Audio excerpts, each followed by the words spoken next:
I, तू बनवलेला रस्सा आमटी यांनी डब्यात ना यांच्या माणसासनी पाठवले। ते लिस्टवर नावं वेगळी होती, पण ते डबे सरपंच नंदाताई खोत यांच्याकडे गेलेत। आणि हिनं काल फ्रीज लॉक करून त्यात कालचा सगळा रस्सा आणि आमटी ठेवलेली, आणि आज त्याला नटवून फोडणी देऊन ही तर लोकांनी खायला दिल्या।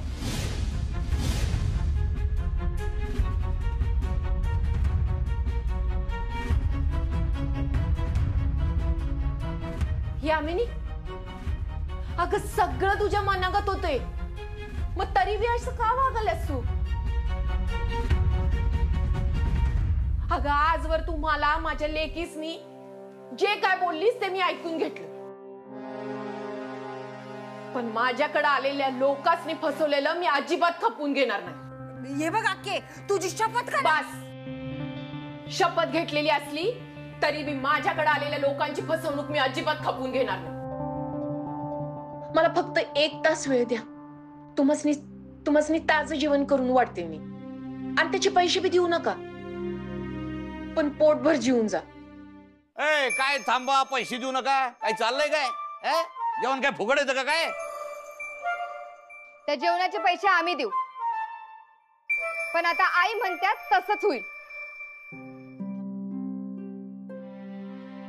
आणि तुम्हाला जे काय झालं त्याच्यासाठी आमच्याकडनं सॉरी। तुम्ही प्लीज 1 तासानंतर परत याल? होय होय।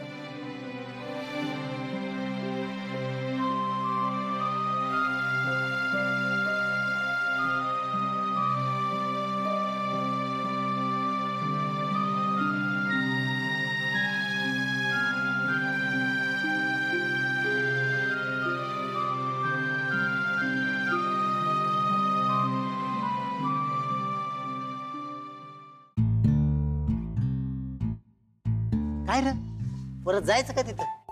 जाऊया की, आता राजा अक्काची काय चूक आहे होय? तिच्यावर अन्याय व्हायला लागलाय, त्यात तिचा नाईलाज आहे। काय रे? होय की, आजवर असं कधीच नाही झालं। त्या गोपीनाथ आणि यामिनीची शाळा दिसते, चला जाऊ आपण। होय होय, जाऊ जाऊ। तसं बी राधा अक्का जेवण करणार आहे म्हणजे काहीतरी चांगलं जेवण करणार, उगा आपलं नुकसान कशाला करून घेऊया? हा, आपली काय चूक आहे? चला जाऊया, चला चला जाऊ आणि जेव। ही शिळ्या जेवणाबद्दल असणी आमच्यावर आरोप करायला त्याचा काय पुरावा आहे का तुमच्याकडे? हा ना, आता वाटायला या आसमीला बी इथं यायची बंदी घालायला लागत्या। हा, एकदम बरोबर आहे आके। आज जो काय प्रकार झाला ना, त्याबद्दल खरं तर तू आमची माफी मागितली पाहिजे। तू माफी माग, नाहीतर किचन मधली तुझी एंट्री एकदम बंद। हा।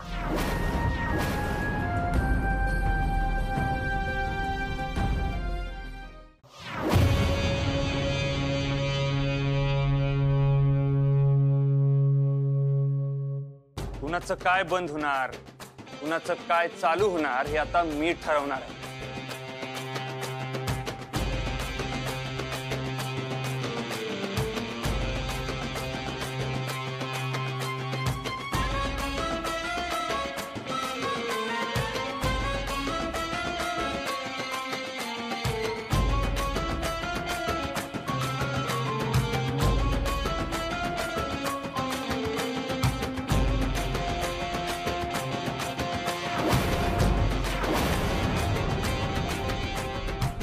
सोहम,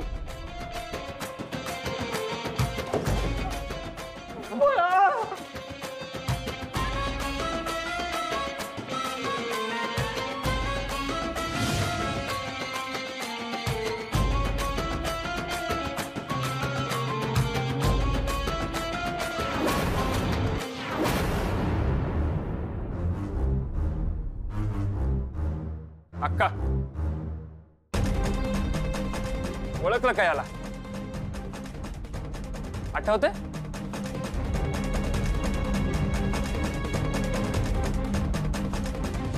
त्यांच्या पिशवीत 10 लाख रुपये होते मला माहिती नव्हतं, पण त्या ती पिशवी लय जपून आणि जवळ धरून चालत होत्या.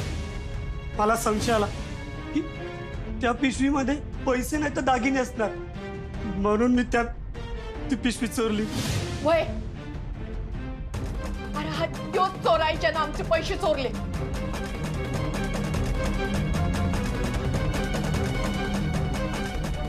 वय आता हा आपल्या ताब्यात आहे. तायडे ओळखला काय टॅटू?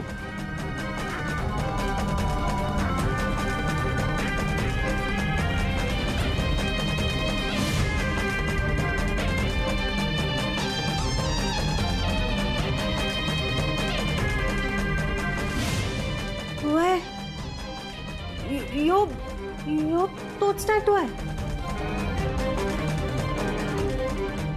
म्हणजे जी राधाक्काकडचे 10 लाख यांनीच चोरलेले, पण खरे गुन्हेगार वेगळेच आहेत.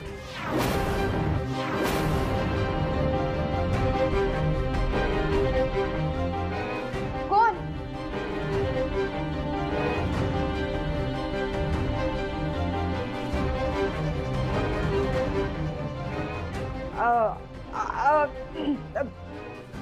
कुठे आहेत खरे गुन्हेगार? घेऊन यायच्या ना. मी तर म्हणतो इथं तरी कशाला घेऊन यायचं? डायरेक्ट पोलीस स्टेशन मध्ये घेऊन जा. हा त्याच्याकडनं पैसे वसूल करा आणि मला द्या, म्हणजे मी बी सुटलो आणि राधी बी सुटलो.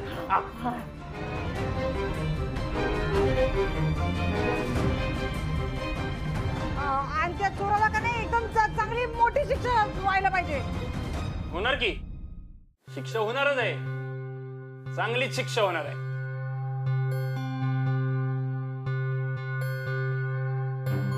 अरे निशी, पण खरा गुन्हेगार कोण आहे?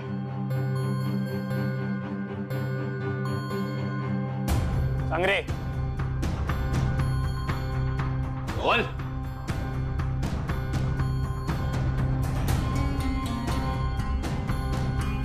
सांगतो का? सांगतो मी, सांगतो.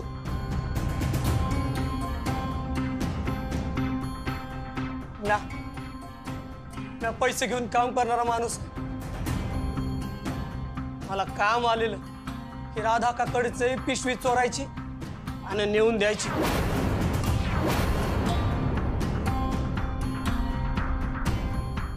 त्याचे पैसे मिळाले होते म्हणून हे समज केलं मी.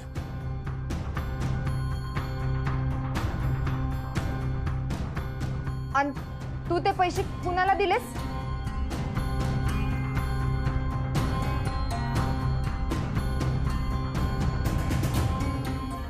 आता बोलतो का? होय होय सांगतो.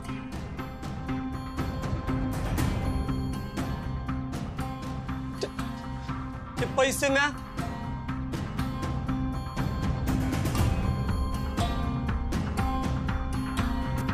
गोपीनाथला दिले होते.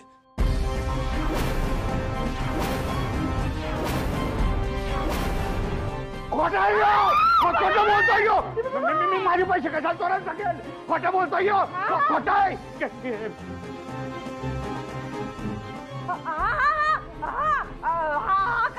आमच्या विरोधात रचलेला गेम आहे. हा मुद्दाम खोटं नाटक काहीतरी पसरवून की नाही आमची बदनामी करायचा प्रयत्न करायला. तुला तर हा तमाशा बंद करा. त्यानं साक्षीदारांपुढे तसा ऍफिडेव्हिट केलाय.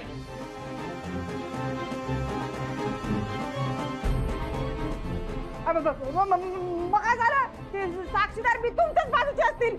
आम्ही का नाही सरपंच खोत आणि ते नंदाताईंना बोलून त्यांच्या समोर सगळं करून घेणार आम्ही सगळं. ऍफिडेव्हिटच्या वेळेस या सगळ्याच मी मुद्दामून बोलवून घेतले.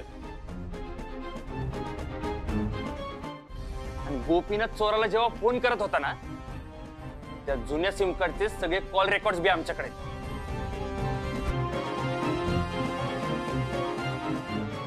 तुमच्या विरुद्ध चिक्कार पुरावे. सप्प हे सपलाय तुम्ही.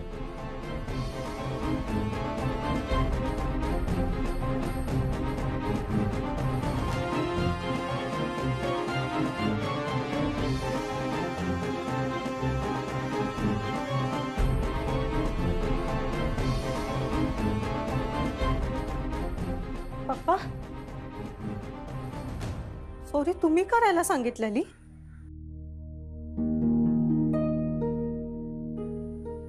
पैसे तुमच्याकडेच होते आणि तरी बी आम्हाला एवढे दिवस त्रास देत होता.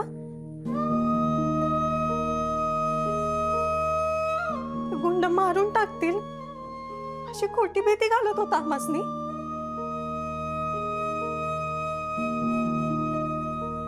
अस्मे, आता या दोघांनी तूच अद्दल घडवली पाहिजेस.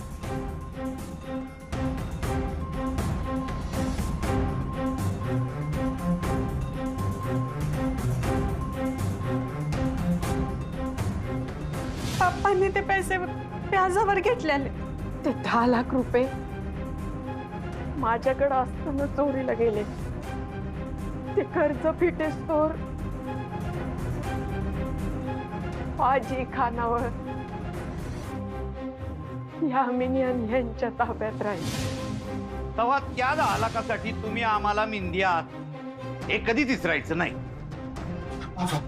वाचवा, मला वाचवा. गुंड आमच्या जीवावर उठल्या. आके मदत करा आम्हाला.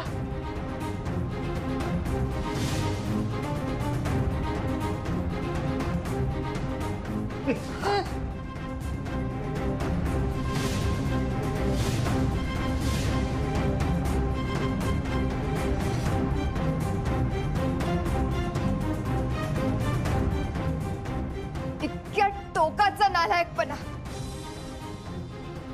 इतकी फसवणूक का? माझ्या बाबतीत ठीक आहे, आणि यांच्या बाबतीत का?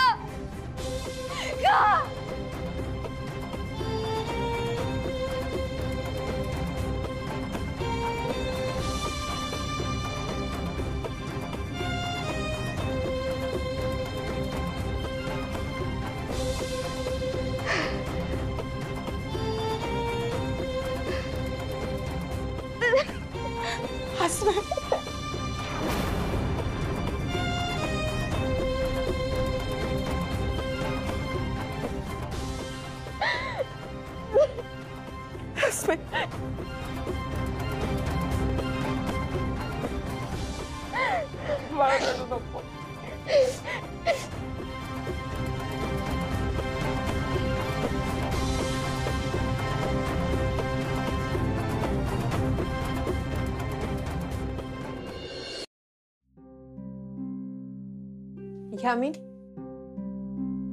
अगं तू माझा नवरा, माझा संसार हिरावलास,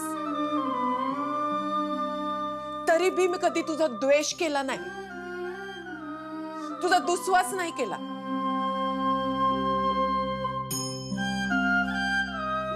पण तू मात्र माझा द्वेष करणं आणि सतत आमच्या वाईटाचा विचार करणं यालाच तुझं आयुष्य बनवलंस.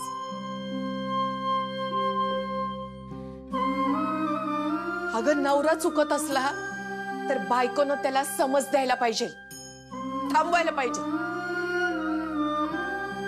पण तू मात्र तुझ्या या वाईट नवऱ्याच्या वाईट वृत्तीच्या आगीत कायम तेल ओतत राहिलीस. अगं त्याला सुधारायचं सोडून तू कायम आणखी वाईट वागायला भाग पाडत राहिलीस. तू आमचा छळ आणि आमचा अपमान केला असतास तरी बी मी एक वेळ सहन केला असता. पण तू माझ्या अन्नपूर्णेचा, माझ्याकडे येणाऱ्या गिरायकाचा अपमान केलास. आणि तुम्ही माझ्या संग आणि आपल्या लेकीन संग एवढं वाईट कशी काय वागू शकला हो तुम्ही? यामिनी तर परकी आहे, तिच्याकडनं माझ्या चांगल्या वाईट कायच अपेक्षा नाही. पण तुम्हासनी तुमच्या एकावी लेकीबद्दल कधीच काय वाटलं नाही?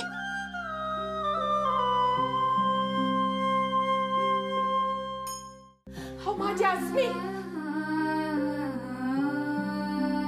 आसमीचा तर कायम द्वेष केलाय तुम्ही. आसमीनं तुम्हासनी एक दगड मारला म्हणून राग राग करता तुम्ही तिचा. पण तो दगड तिने का मारला याचा विचार एकदा बी आला नाही तुमच्या डोक्यात?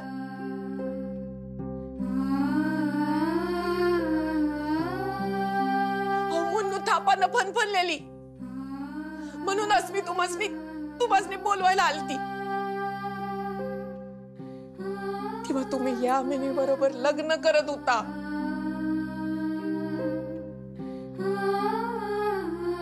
आणि माझ्या आसमीला ढक्कल लावून तिचा अपमान केला. जेमतेम 7 वर्षाची होती पोर. रागाच्या भरात एक दगड मारला तिनं तुम्हासनी.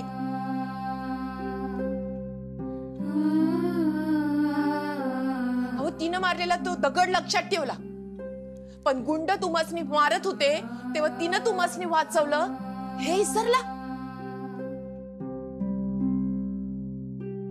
अहो 2 बायकांचा नवरा असून सुद्धा साडी नेसून गुंडांपासून लपत होतात तेव्हा तिनंच तुम्हासनी गुंडांच्या ताब्यात न देता तुम्हासनी वाचवलं हे बी विसरला?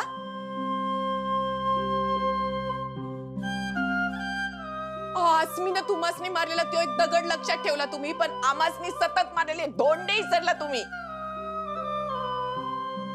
आणि तायडीचं काय हो? तायडी तर तुमची लाडकी होती ना. तिला गुंड पैशांसाठी तुमचा जीव घेतात. या भीतीखाली किती महिने किती त्रास दिला तुम्ही. स्वप्नात देखील तुमच्याबद्दल काय बी वाईट विचार करणार नाही ती. तिला कशासाठी एवढा त्रास दिला तुम्ही? आणि मुन्नूला तर कधी तुमचा सहवासच मिळाला नाही. एवढं काय बिघडवलं आम्ही तुमचं? कट्टर शत्रू संघ मी कधी कुणी असं वागणार नाही.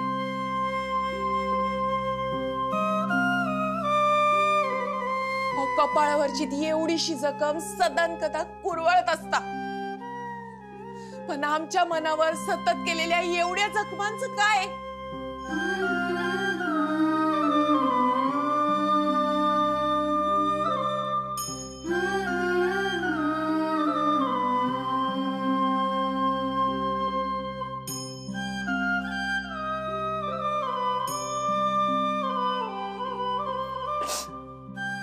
आयो आयो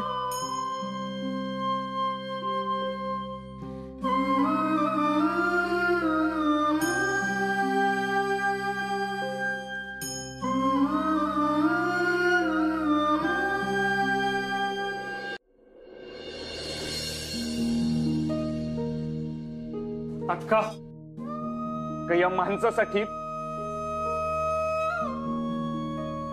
किंवा या माणसामुळे डोळ्यात एक बी थेंब काढावा ना एवढी याची लायकी नाही. अगं हे माणूस आहे, राक्षस आहे, राक्षस. याला तुडवला पाहिजे.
चोरीचे पैसे तुमच्याकडे होते तरी अक्काला जेलमध्ये पाठवलोय तुम्ही. अरे नालायक माणसांनो, आता तुम्हासनी जेलमध्ये खडी फोडायला नाही लावली ना तर बघ.